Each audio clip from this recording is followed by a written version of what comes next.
the most popular apartments. And let's move on to something else now. So this here is another apartment, not complete, hasn't been complete. This is Bull Heights, and it's gonna be. This actually is more of a metropolitan apartment, but obviously would have to have a lot more detail to be one of those. So we built it in. I built it in Chinatown. So that's what we got there. This is a nice apartment building. I don't think I've named it, but it's actually, if you own this, you get the grocery store on the bottom, and there's also a bunch of apartments on the top. Let's actually take a tour in one of these apartments, shall we? Oh yeah, the rooms aren't done. Okay, great. So much work we have to catch up on. But imagine if you bought this building, right, for only $35 per 2 weeks if you want to rent it.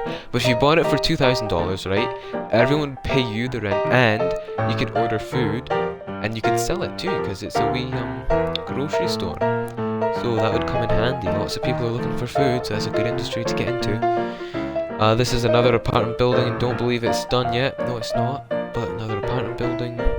Ooh, these are cozy apartments. So this is, I don't even think it has a name yet, but it's only $600. Oh yeah, because you buy the room. It's not like you're renting it. Like you just buy the room, you can sell the room. But Lady Gamer, oh, she hasn't been on in so long. So yeah, that was her apartment, and there's only two. They all look the same. This is it. She's actually put some more division inside of hers, and you get a nice. It's not really a safe balcony, but you do get a balcony. And so yeah, that is that. This is an old building somebody actually built. They got their licenses, and they're like, I'm talking like legitimately. They had their license. They got their permits for the blocks, for the tools, everything, and they started they started building. And they paid for everything, the license to build and everything. So this is just an apartment building too. And back here is just a wee empty bar, whatever.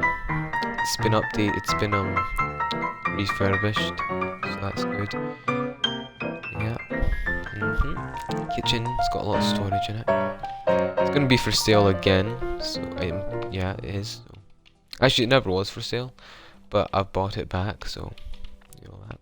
We've also got a tent city. If you don't know what a tent city is, it's what homeless people do when they set up a bunch of tents everywhere and they make a wee little, you know, community, and that's what a tent city. And we have a few tent cities. I've actually passed a few in the last videos that we've done.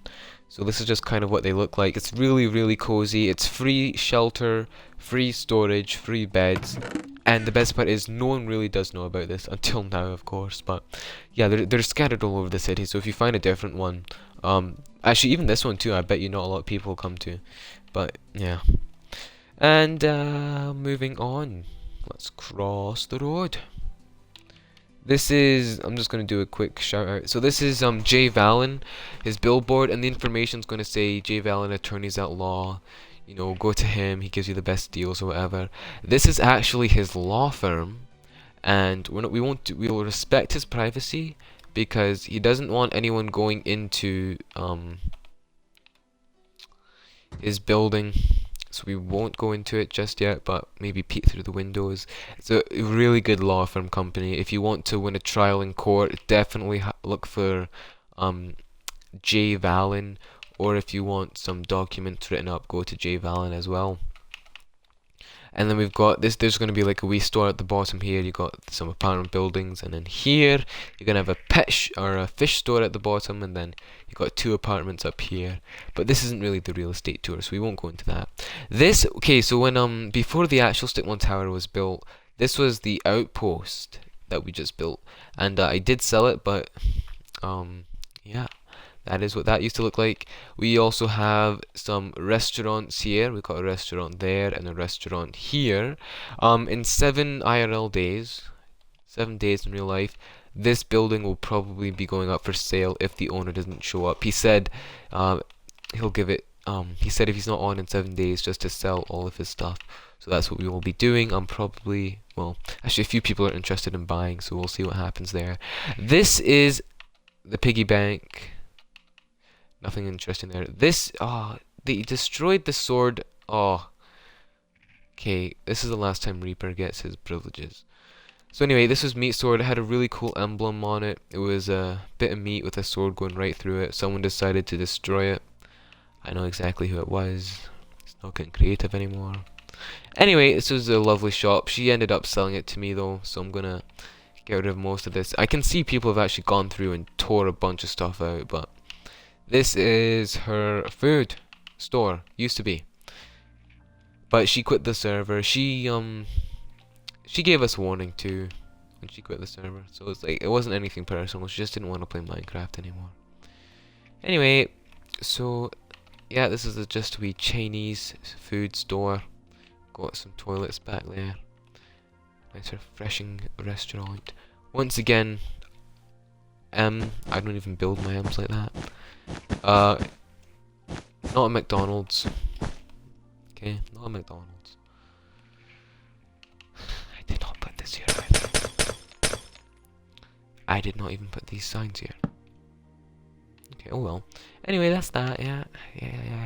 And then we've got a wee motel here, so this is a motel. And, Chinatown Motel, simple enough.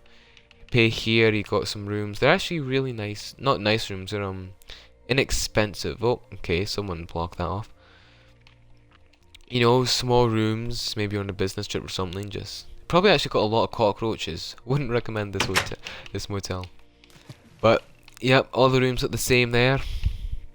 Let's move on. We're in Chinatown, by the way. I think I already explained that to you. So, Chinatown is actually... Oh, there's such a big story to go with Chinatown. Okay, so remember that Sharp Industries right there. We did a quick tour of this building. This is Sharp Industries. Well, this was the very first Sharp Industries, and he didn't build this. He hired a construction company to build it for him, and this is actually the design he wanted. And it kind of like looks historic, doesn't it? It looks like it's, you know, it's really old, but anyway, this was his old building, and he sold it to Sam McFarland, and this is another law firm, one of the original ones, probably the second law firm. Jay Valens is the third.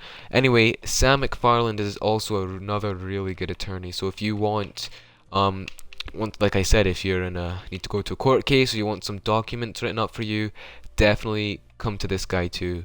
And he's a really nice guy. So he's a nice guy. Anyway, moving on. This is the South Stick-Mon Police Department. This has been revamped. So just don't know why there's so many villagers. Really should not be villagers here. We're just gonna get rid of these doors. Oh yeah, that's a ton of villagers. Way too many villagers. So that is South Stick-Mon. This, yeah, in a nutshell, we've just completed the whole tour of South Stick-Mon. So let me just go into some more detail about Chinatown. We've got 5 minutes left with each other. Chinatown was built to be like for the poor man. Like, if you couldn't afford any of these houses, you jump into Chinatown, buy a cheap apartment, you know, live whatever you got to do. However, so many people did that, they started building businesses here, and it actually turned out really successful. Chinatown is the heart of Stick-Mon's economy, and it's supposed to be the metropolitan that's the heart of Stick-Mon's economy. Now, South Stick-Mon, which is this entire map, this whole map is South Stick-Mon, but you see this big cube that we're inside of, this is, actually it's a rectangle, this is all of Chinatown.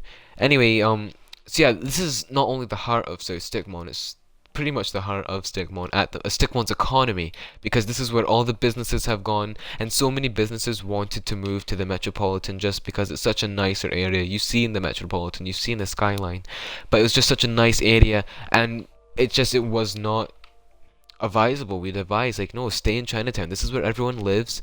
This is where the businesses are. And since everyone lives here, it's easy to get to work. Like, the law firm, the construction company, like, South Stick-Mon's such a good place. You even got a police station, so you're well protected. And, yeah. However, this is the second most place. Spawn is where the most crimes take place. Chinatown is where the second most crimes take place. Buildings get destroyed, like vandalized, people will get killed, robbed, mugged, everything under the sun happens here. But yeah, nonetheless though, it is a pleasant community, you could say. Crowded, maybe. Yeah, crowded. But it's us, dude. Like this is Chinatown. So much goes on in Chinatown, and we're actually starting to immigrate or migrate, I should say, towards the metropolitan. People have slowly moved out of Chinatown and into the surrounding areas, and a few people have crossed this bridge and moved into the metropolitan, which I don't know if I want to do a tour of the metropolitan because it actually is not complete at all, but we might do a wee tour. Yeah, we might do a tour, but people are starting to move out there, so we're slowly migrating, which is good. But let me tell you how I designed this. So if you've noticed, Spawn, there's a parkour challenge you have to complete to get out, and as you've seen, it was actually relatively difficult. And then you've also noticed over here there's a sewer truck, and the road is closed off. So you can't just jump from here to there, get to Chinatown. The way I designed this world was if you come into a problem, you have to figure out a way around it. So this bridge is not the only way to get out of spawn. There are many ways out of spawn. And I did try to make it look like there weren't. Like I tried to box it in, but trust me, there is more than one way out of this area of town. You just have to be smart to get out. I actually didn't want too many people using the bridge. I wanted people to be strategic and figure things out, like figure new things out. So that leads me on to the reason why you see there's that barricade and like that big dirt mountain, those two big dirt hills over there. It's so people don't just like jump from here to Chinatown. It's like they have to like figure out ways to get around, they have to take the long way around, get to know the city. And I also designed it like if you're not serious about it, like, you can't be bothered to do that. Most people just leave the game, don't they? So, that filters, that like kind of fishes people out of the community that we don't really want in. We just want serious people to play with us.